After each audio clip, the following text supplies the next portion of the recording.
So बघा आता कटोरीचा भाग जोडून झालेला आहे. हुक पट्टी लूप पट्टी दोन्ही झालेले आहे.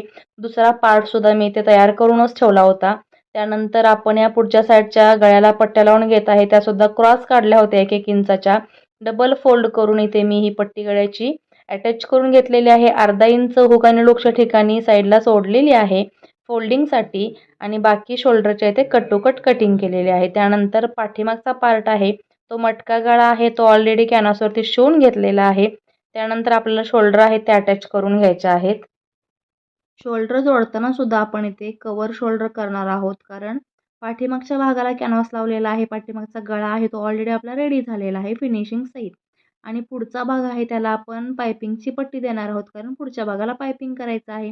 तर त्यासाठी जेवढ्या जाडीची आपल्याला पातळ अशी पायपिंग करायची आहे तितका गॅप सोडून तेवढा मार्जिन देऊन आपल्याला शोल्डरला पट्टी कव्हर करून घ्यायची आहे. डबल